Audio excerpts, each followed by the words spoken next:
अगर पति विश्वासी है, प्रभु को जानता है, पत्नी प्रभु पर विश्वास नहीं करती, क्या उसके साथ रहना है? नहीं।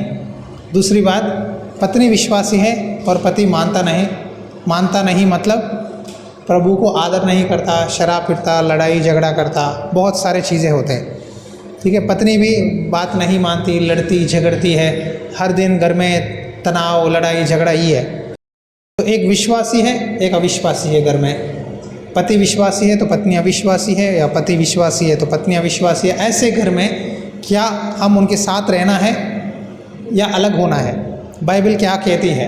परमेश्वर का वचन में देखेंगे, ये लिखा है 1 कुरिन्ती अध्याय 7 वचन 12 से, यदि किसी भाई की पत्नी विश्वास ना रखती हो और उसके साथ रहने से प्रसन्न हो तो वह उसको ना छोड़े।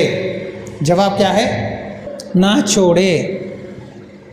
जिस स्त्री की पति विश्वास ना रखता हो और उसके साथ रहने से प्रसन्न हो, वह पति को ना छोड़े। अगर पति अविश्वासी है, पत्नी विश्वासी है, तो यहाँ लिखा है मत छोड़ो। अगर पत्नी विश्वासी है, पति अविश्वासी है, फिर भी मत छोड़ो।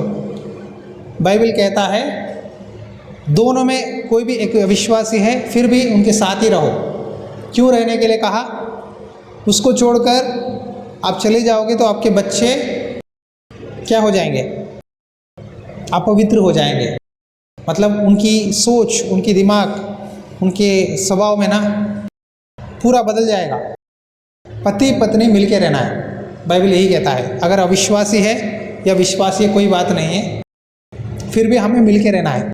एक घर में कई सारे लड़ाई झगड़ा होते हैं, संसार में हम शरीर में हैं, लेकिन फिर भी हमें शांति, समाधान, मेल मिलाप करना ज़रूरी है। यहाँ लिखा है क्योंकि ऐसा पति जो विश्वास न रखता हो वह पत्नी के कारण पवित्र ठहरता है, और ऐसी पत्नी जो विश्वास नहीं रखती पति के कारण पवित्र ठहरती है। नहीं तो तुम्हारे बाल बच्चे अशुद्ध होते, परंतु अब तो पवित्र है। आ रहा है समझ में? आपकी भक्ति को देखकर आपका पति बदलेगा। मैं आपको फिर से बोल रहा हूँ, अगर आपका पति नशेड़ी है, लड़ाई झगड़ा करता है, शराब पीता है, ये सारे प्रॉब्लम है, या ज्ञान नहीं है, कोई गलत काम करता है, कोई प्रॉब्लम है, आपकी विश्वास के द्वारा पति बदलेगा, ये गारंटी है। मैं सच में बोल रहा हूँ। आपका विश्वास, आपका स्वभाव, आपका चाल चलन के द्वारा पति बदलेगा। अगर आप कहेंगे पास्टर जी मैं बहुत प्रार्थना करते हूँ, मेरा पति नहीं बदलता, तो गलती आप उनके अंदर नहीं है, आपके अंदर है। वही यहाँ लिखा है। आ रहा है समझ में? बुद्धिमान स्त्री अपनी घर को तोड़ देती है। हाँ, क्या लिखा है? बुद्धिमान स्त्री अपने पति को समझा नहीं सकती। बुद्धिमान स्त्री अपने फाइनेंस को संभाल नहीं सकती। बुद्धिमान स्त्री अपनी घर का देखभाल नहीं कर सकती। बुद्धिमान स्त्री बच्चों को पाल नहीं सकती भक्ति में। ऐसा लिखा है। नीति वचन पढ़ो, नीति वचन अध्याय 30, 31, 14 स्त्री के बारे में लिखा है। घर में एक स्त्री घर बना भी सकती है, तोड़ भी सकती है, बच्चों को भक्ति में पाल भी सकती है, पति को रास्ते में भी ला सकती है। मैं प्रभु का धन्यवाद करता हूँ कि मुझे एक अच्छी लाइफ पार्टनर परमेश्वर ने दिया है, क्योंकि एक परिवार में पति पत्नी में अगर कमियां हैं तो बिजली में पॉजिटिव नेगेटिव दो वायर होते हैं, तार, प्लस माइनस। कभी किसी में माइनस होता है तो आप प्लस को ऐड करो। मीठा कम है चाय में, चीनी डालो। सब्जी में नमक नहीं है, नमक डालो। आप नमक की तरह, चीनी की तरह रहना है, ठीक है? स्वाद देना है। नमक विश्वासी का चिन्ह है। अपने अंदर नमक रखो, बाइबल कहता है। पत्नी अपनी प्रार्थना के द्वारा, अपनी संयम सब्र के द्वारा, अपने ज्ञान बुद्धि के द्वारा पति को रास्ते पे लाना है। पति पत्नी में कुछ कमियां होते हैं। जब कमियां होते हैं तो हमें क्या करना है? एक दूसरे समझना है मेल मिलाप के साथ। यहाँ लिखा है परंतु जो पुरुष विश्वास नहीं रखता, यदि वह अलग हो तो अलग होने दो। ऐसी दशा में कोई भाई या बहन बंधन में नहीं। परमेश्वर ने हमें मेल मिलाप के लिए बुलाया है। आमीन। मतलब ये अगला वचन किसके लिए लिखा है? अविश्वासियों के लिए। आप कहेंगे पास्टर जी बाइबल में तो लिखा है कि पति पत्नी में कोई भी अविश्वासी है तो हमें छोड़ना नहीं चाहिए। लेकिन अविश्वासी लोग आज देखो संसार में सबसे ज़्यादा डाइवर्स केस हो रहे हैं, अभी डाइवर्स ज़्यादा है। ये डाइवर्स केस क्यों हो रहा है पता है? Ego problem, ego. पति पत्नी दोनों जॉब करते हैं, पत्नी अपना सैलरी नहीं बताती पति को, घर का खर्चा नहीं देती, ससुराल आ गए, ससुर आ गए, माँ बाप आ गए तो लड़ाई झगड़ा हो गया तो डाइवर्स हो जाता है, तलाक हो जाता है छोटे छोटे बातों के लिए। लेकिन जो प्रभु पे मानते हैं, कितना भी लड़ाई झगड़ा हो, प्यार और मेल मिलाप से रहना है, एडजस्ट होना है। क्या होना है?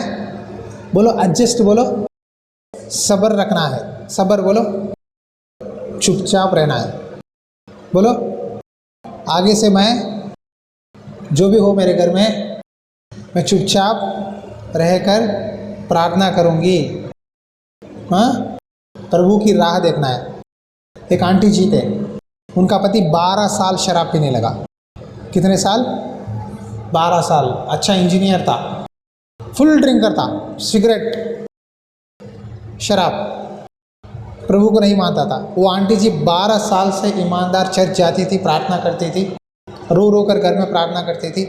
प्रभु के बारे में बताए तो गुस्सा आता था, हाथ उठाता मानने के लिए।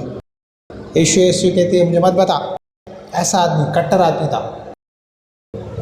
एक दिन वो जब प्रार्थना कर रही थी, पति के लिए घुटने टेक कर रोते हुए आंसू से, तब वो नशे में था, गया घर, दरवाज़ा खुला हुआ था, अंदर गया, बैठा था, सुन रहा था पत्नी क्या प्रार्थना कर रही थी आंसू से।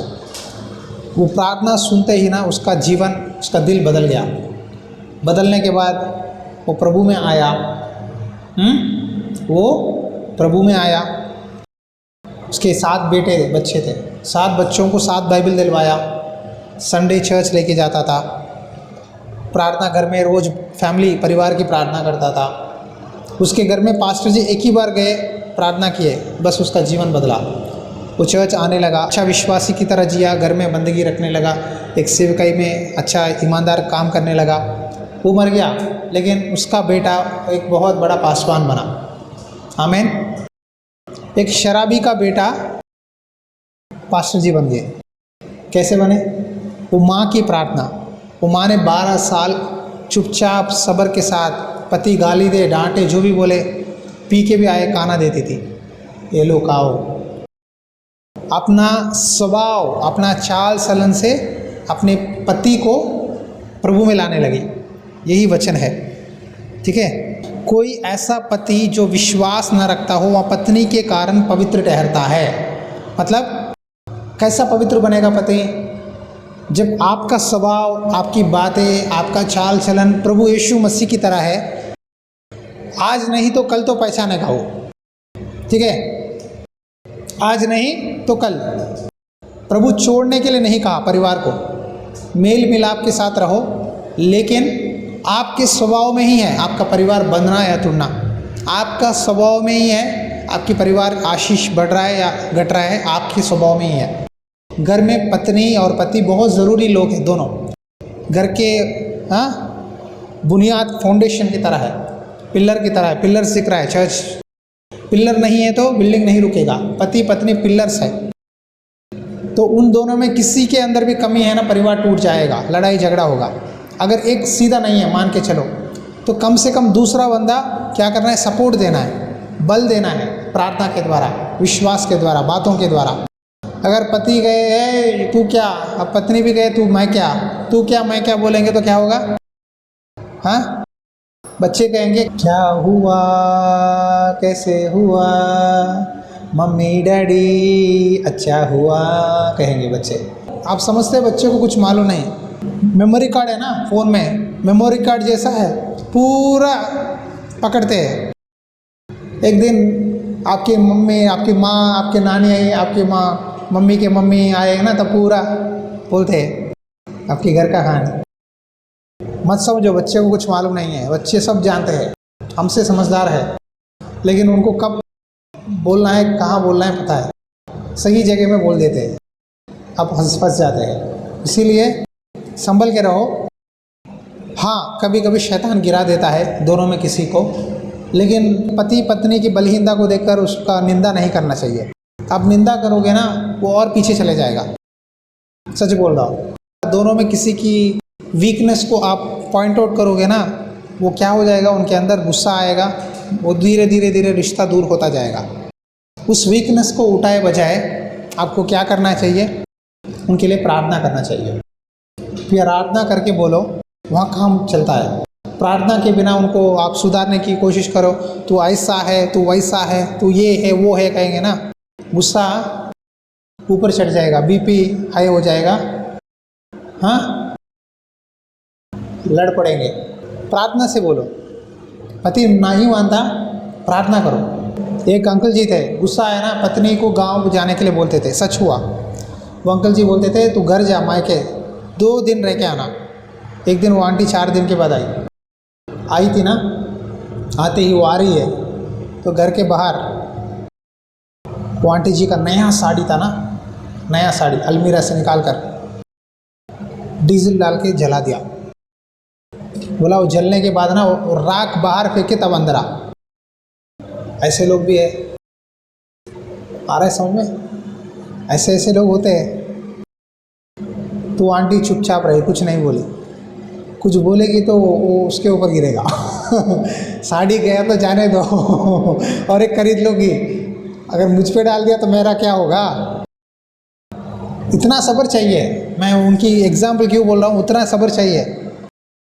उतना सब्र नहीं है ना तो रिश्ता टूट जाएगा, रिश्ता टूट जाएगा। इसीलिए वचन में लिखा है अविश्वासी अपने विश्वास के द्वारा पति को प्रभु में लाना है। आज आपके अंदर प्रॉब्लम क्या है पता है? सब्र नहीं है। इन दिनों में सब्र नहीं है। फास्ट हो जाना है, फास्ट खींच के दो, मारो उसको, कल ही सुधार दो। ऐसा नहीं होगा, ऐसा नहीं होगा। नफरत बढ़ेगा। प्यार बढ़ने के लिए ना दिल के अंदर थोड़ा टाइम चाहिए। प्यार धीरे धीरे बढ़ता है, प्यार धीरे धीरे बढ़ता है। तो अचानक से आप रोबोट नहीं है। मुझे बचपन में पप्पी हाउस ना हाथ रखते ही ना ऐसा आके पकड़ के छोड़ते था, कुत्ता का बच्चा। तो उसके पीछे क्या होता था पता है? की देता था मैं, पीछे की पिराता था, की। और एक गुड़िया रहती थी डॉल, मैं बचपन में एक बंदर का गुड़िया, वो की देते ही ना ऐसा मारता था, ऐसा मारता था। तो मैं बहुत खुशी से ना की पिराता था, टाइट से पिराता था। आज पति पत्नी को भी ऐसा ही है। पत्नी चाहती है कि मैं ऐसा की पिराऊँ मेरे पति मुड़ जाए, हाँ, और पति भी ऐसा ही समझता है मैं की पिराऊँ तो मेरा पति मुड़ जाए। ऐसा नहीं होगा, की पिराने से नहीं होगा। कि थोड़ा ज़्यादा पिराओगे ना खिलौना टूट जाएगा। मैं ऐसा ही एक दिन ऐसा ही किया, घुमा के टाइट किया, एक दिन टूट गया, पप्पी हाउस टूट गया। तब कुत्ता का बच्चा बाहर नहीं आ रहा था, ऐसा पकड़ने थोड़ा टाइट हो गया, थोड़ा बाहर आया, नहीं जा पा रहा था। मैं बहुत रिपेयर किया, कुछ नहीं हुआ। तब पता चला कि मैंने की ज़्यादा दे दिया। अब एक आत्मिक बात बोल रहा हूँ, समझो। ज़्यादा प्रेशर डालोगे ना रिश्ता टूट जाएगा। दोनों में किसी भी एक पे ज़्यादा प्रेशर डालोगे ना, ज़्यादा की घुमाओगे तो टूट जाएगा। इसीलिए ज़्यादा प्रेशर मत डालो, ज़्यादा प्रेशर मत डालो। प्रभु के हाथ में छोड़ो, प्रार्थना करो, सब्र रखो, विश्वास रखो, प्रभु करेगा। बदलाने वाला प्रभु है। यहाँ लिखा है देखो, हे स्त्री तू क्या जानती है कि तू अपने पति का उद्धार कर लेगी। वचन 16। और हे पुरुष तू क्या जानता है कि तू अपनी पत्नी का उद्धार कर लेगा। क्या आप गारंटी दे सकते हैं कि मैं प्रभु में बपतिस्मा दे दूंगी, मेरे पति को उद्धार में ला दूंगी? क्या पत्नी बोल सकती है, या पति बोल सकता है कि हाँ मैं अपनी पति का उद्धार कर लूँगा? आपके हाथ में नहीं है। आपके पति भक्ति में आना आपकी बस की बात नहीं हो, प्रभु के हाथ में है। आपका काम है प्रार्थना करना, आपका काम है आपका स्वभाव में, आपकी भक्ति में, बातों में, चाल चलन में प्रभु को दिखाना। मैं एक ही बोल रहा हूँ, बातों से नहीं, आपके स्वभाव से दिखाओ प्रभु को, आपके कामों से दिखाओ। क्या? कामों से, स्वभाव से प्रभु को दिखाओ। आपके सब्र, आपके बातचीत, आपका बिहेवियर से दिखाओ प्रभु को। कल्चर को इस्तेमाल मत करो। कल्चर मतलब पुराना अंदर ही है कई लोगों को, पुराना स्वभाव, पुराना आदम का स्वभाव, पुरानी लोकल का नेचर, रिश्तेदारी की नेचर, खून का ब्लड नेचर वही होता है, वो निकाल दो। हम मसीह में हैं, मसीह में हम प्रभु के लहू के द्वारा धोए गए लोग हैं। पुरानी बातें, पुराने चाल चलन, पुराने स्वभाव सब भूल जाओ। हम ईमानदार रहेंगे वचन पढ़ने में, प्रार्थना करने में। देखो जो पढ़ते हो, प्रार्थना करते हो ना, वो कामों में दिखाओ। मैं बहुत बार बोला, जब लड़ाई झगड़ा गुस्सा आता है ना, गीत गाओ प्रभु का। ज़्यादा लड़ाई हो रहा है, घर में कमरा बंद करके प्रार्थना करो, तब लड़ाई थम जाएगा। और भी गुस्सा आ गया लड़कों पुरुष को, घर से बाहर जाके आइसक्रीम खाओ, अच्छा रहेगा, बिरयानी खाओ, बहुत अच्छा रहेगा। खा के फिर पत्नी को भी ला के दो। क्लोज, इसे कहते हैं मेल मिलाप। क्या है मेल मिलाप? मतलब शांति करना, ठंडा करना। तो आपके हाथ में नहीं है, बस परमेश्वर के हाथ में है। हमें अपना जीवन प्रभु को समर्पित करके विश्वास से, प्रभु ने कहा 2-3 लोग मिलकर मेरे नाम से जो भी मांगेंगे मैं वहाँ पूरा करूँगा। हम विश्वास के साथ प्रभु से बोलेंगे, प्रभु मैं बदलना चाहती हूँ, मैं बदलूँगी या मैं बदलूँगा तो मेरा घर बदलेगा। पहले आप बदलाव आपके अंदर से चाहिए। दूसरे के बारे में छोड़ दो, पति के बारे में छोड़ दो, पत्नी के बारे में छोड़ दो, रिश्तेदार के बारे में छोड़ दो। पहले आप बदलो, आप सुधरो। आप सुधर जाओगे, आप बदल जाओगे ना, आपकी बदलाव को देखकर लोग आएंगे। हालेलुया। यीशु मसीह के चेले पतरस, यूहन्ना, याकूब, आंद्रिया, तोमा, बर्तलोमा, ये सारे लोगों का स्वभाव देखकर ना उनके रिश्तेदार, उनके गांव वाले सब लोग उनके पास आने लगे। आ रहा है समझ में? उनकी बातों से नहीं, उनके कामों से, उनके स्वभाव से, उनकी चाल चलन से यीशु किया पीछा करने लगे। वो लोग यीशु के समान बने, इसीलिए मसीह कहलाने लगे। मसीह का मतलब नाम के पीछे मसीह जोड़ना नहीं है, या अपने सर्टिफिकेट में क्रिश्चियन बोलना नहीं है। जय मसीह की बोलने से मसीह नहीं होता।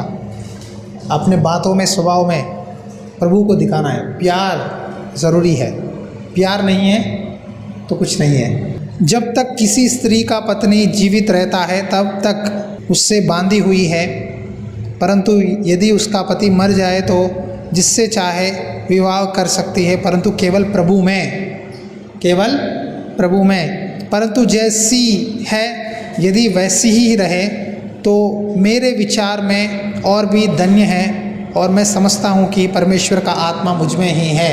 पौलुस कहता है अगर कोई डेथ हो जाए तो विश्वासी की सहती करो, अगर नहीं है, यहाँ पौलुस कहता है अच्छा है कि आप वैसा ही रह जाओ, ताकि लड़ाई झगड़ा टेंशन कुछ नहीं होगा, ऐसा ही रहना अच्छा है। अगर शादी ना करे और अच्छा है बोल रहा है, करके फिर लड़ाइयाँ झगड़े क्यों बढ़ाते हो? क्योंकि पति हर समय पत्नी को क्या देना है, क्या लाना है सोचता है। पत्नी अपने पति को क्या बनाऊँ, क्या करूँ, ऐसा घर की उसकी खुशी के लिए देखती है। लेकिन जो शादी नहीं होता ना, कुछ लोग नन बनते हैं, शादी नहीं करते, कुछ लोग हस्बैंड चले जाते हैं, वो अकेले रह जाते हैं। ऐसे लोग प्रभु के बारे में सोचते हैं, क्योंकि उनका पूरा नज़र प्रभु में रहता है। मतलब जिनको बच्चे नहीं हैं। हमें सबसे प्यार करना है, लेकिन प्रभु का जगह नहीं देना चाहिए। जब आप प्रभु का जगह दोगे पति या पत्नी को ना, वहाँ शैतान घुसेगा, आपका विश्वास भक्ति बिगड़ जाएगा। आपके दोनों के अंदर ना यीशु मसीह रहना है बीच में। दोनों, अगर पूछे आप किससे ज़्यादा प्यार करते हो, तो मैं कहता हूँ मेरे प्रभु से, बाद में मेरी पत्नी से। आ रहा है समझ में? प्रभु यीशु मसीह के बाद पति पत्नी। अगर आप कहेंगे मेरा पति ही मेरा भगवान है, पति ही परमेश्वर है, पति परमेश्वर है, पति परमेश्वर नहीं है। परमेश्वर वहाँ यीशु मसीह है जिसने कुर्बानी दिया है मेरे लिए, मेरे उद्धार दिया है, मुझे अच्छा जीवन दिया है। अगर वो नहीं होता मैं कैसे चलाऊँगा परिवार को? पत्नी का कैसा देखभाल करूँगा, बच्चों की देखभाल कैसा करूँगा? आपसे लेकर कौन है आपका पति? कौन है? यीशु मसीह है। पत्नी को पति यीशु मसीह है, लड़कों को डैडी मम्मी यीशु मसीह है। हालेलुया।